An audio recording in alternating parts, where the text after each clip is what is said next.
भागवत का उद्देश्य होता है कि समाज में जागृति पैदा हो जाए, हमारे बेटी और बेटियों में संस्कार पैदा हो जाए, हमारे बेटे और बेटियां अपने बुजुर्गों की, अपने माता पिता की सेवा करें।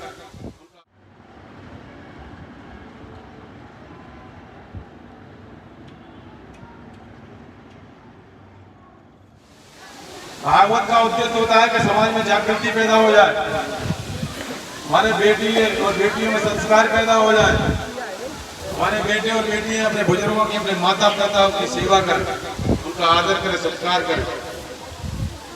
लेकिन वो इसके बिल्कुल विपरीत रहा। और धार्मिक जो आयोजन आप लोग भागवत करा रहे हैं, इनका स्वरूप भी बदलता जा रहा है।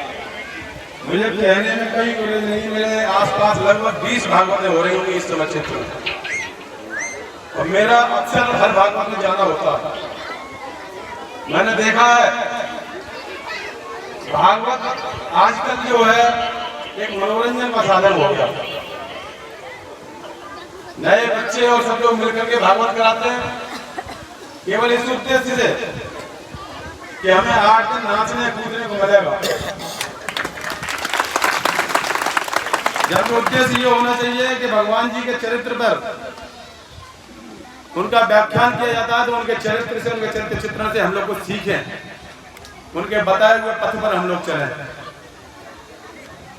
मैं गलत कह रहा हूँ, सही कह रहा हूँ? ज्यादातर भागवत में नाच कूद होता है। मेरे गांव में भागवत हो रही थी, मेरे बेटा मेरे सामने नाच कूद हो रहा था। मैंने पूछा, मेरी भागवत ये नाच कूद के लिए हो रहा है? नाच कूद के लिए भागवत रखती है, तो वैसे ही रख लेते कोई प्रोग्राम नाच गाने का। तो वहाँ बुजुर्ग लोग बैठे हुए थे बहुत से। क्या समझाया शास्त्री जी? महाराज जी प्रसन्न की तो बात है, परीक्षित महाराज मैंने पूछी आज कौन सा दिन व्यतीत हो रहा है भागवत को चलते चलते, क्या मेरा तो मेरे कहने का मतलब वही है कि जब आप यहाँ बैठे हो तो कुछ ग्रहण करो। आपको इतनी अच्छी अच्छी बातें शास्त्री जी के द्वारा बताई गई होंगी, तो उसे अपने जीवन में उतारो। भगवान श्री कृष्ण के जीवन से कुछ सीखो, अपने माँ बाप का सम्मान करो।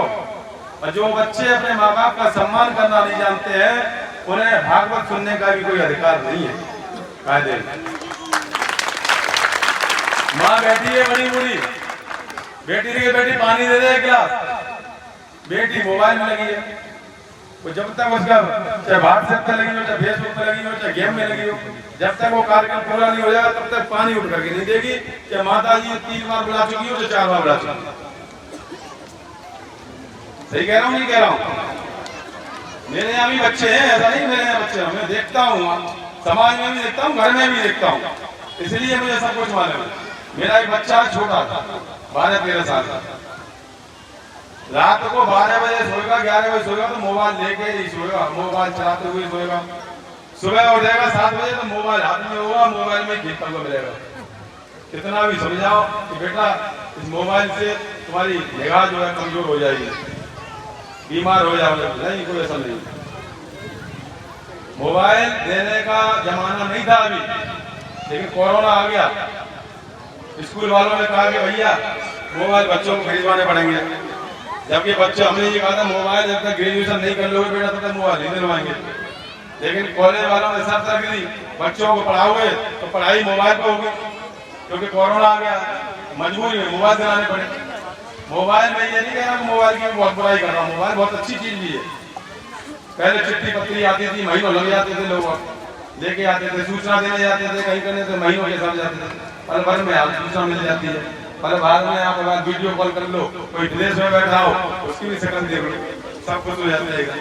मोबाइल अच्छी भी चीज है, लेकिन बहुत खराब भी चीज। इसका प्रयोग होना चाहिए, लेकिन जीवन में इतना प्रयोग होना चाहिए कि जैसे आपने सोचा कि दिन भर में 6 घंटे चलाते हो कम से कम मोबाइल, तो इससे आपके शरीर पर बहुत नुकसान होगा, आपकी निगाह बेकार हो जाएगी, आपके दिमाग में भी असर पड़ेगा, आपका स्वास्थ्य खराब हो जाएगा। तो कोशिश ये करनी चाहिए कि मोबाइल 1 घंटे ज़्यादा से ज़्यादा चलाना चाहिए, जरूरत की चीज़ें देखनी चाहिए, उसमें जरूरत और न जरूरत वाली सभी चीज़ें मोबाइल। आगे जाकर के एक दलदल पड़ा, गाय भागते भागते उस दलदल में फंस गई, तो गाय दलदल में फंस गई, लेकिन दलदल में भी आगे बढ़ गई और पीछे से भाग उसको आ रहा था खाने के चक्कर में, और वो भी भागते भागते वो भी दलदल में घुस गया। वो भी दलदल में फंस गया। गाय उसको देख करके हंसने लगी। गाय हंसने लगी, बोली तू तो गया। बाघ को बड़ा ताज्जुब हुआ, बोले तू तो हंस रही है, तू भी तो फंस गई, मैं मरूंगा तो तू भी तो मरेगी। तो बोली मैं नहीं मरूंगी, अरे मेरे बचाने वाले तो बहुत हैं, लेकिन तेरे बचाने वाला कोई नहीं है, तुझे कोई नहीं बचाएगा। थोड़ी देर बाद देखा, गाय के मालिक ने देखा जब गाय नहीं आई तो उसने देखा गाय का, उसने अपना ढूंढना चालू किया। 2-4 आदमियों को लेकर के देखा तो गाय फंसी हुई थी। वो रस्सी लेकर के आया, उसने गाय को प्रयत्न करके बाहर निकाल दिया। तो कहने का मतलब जो है, जिसके चाहने वाले होते हैं, जिसको समझाने वाले होते हैं, जिनकी परवाह करने वाले लोग होते हैं, वो दलदल में कभी नहीं फंसते, और जिनकी परवाह करने वाले नहीं होते हैं वो दलदल में फंस जाते हैं। तो बेटे और बेटियों, तुम बहुत बड़े सौभाग्यशाली हो कि तुम्हारे परिवारजन हैं, तुम्हारे माँ बाप हैं, तुम्हारे गुरु हैं, शिक्षक हैं, तुम्हें समझाने वाले हैं। तुम कभी दलदल में नहीं फंसोगे अगर उनकी बात मानते जरूर, और अगर उनकी बात नहीं मानोगे तो एक ऐसे दलदल में फंस जाओगे कि निकलना मुश्किल हो जाएगा। समाज में आज इतनी कुरीतियां हैं, इतनी कुरीतियां हैं कि भागवत के आप लोग सुनते हो, बेटे और बेटियां होती हैं, न माँ का दोष होता है न बाप का दोष होता है। किसी को नहीं मालूम होता कि मेरे घर में बेटी होगी कि बेटा होगा। बेटा हो गया तो बहुत खुश, बहुत बड़ी दावत करेगा, बहुत खुशियां मनाई जाएंगी, बुआ आएगी, सब आएंगी, खुशियां मनाएंगे। और बेटी हो गई, और बेटी हो गई तो क्या होगा, सास भूखी पड़ी होगी, चाची रोटी नहीं खाएगी।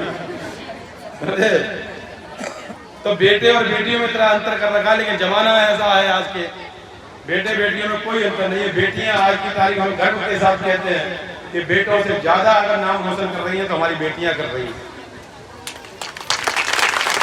चांद तारों तक पहुंच गई बेटियां, अंतरिक्ष में पहुंच गई हमारी बेटियां, ट्रेन को चलाती हैं हमारी बेटियां, बसों को चलाती हैं हमारी बेटियां, हेलीकॉप्टर जहाज सब चलाती हैं हमारी बेटियां। तो बेटियां हमारी बहुत आगे।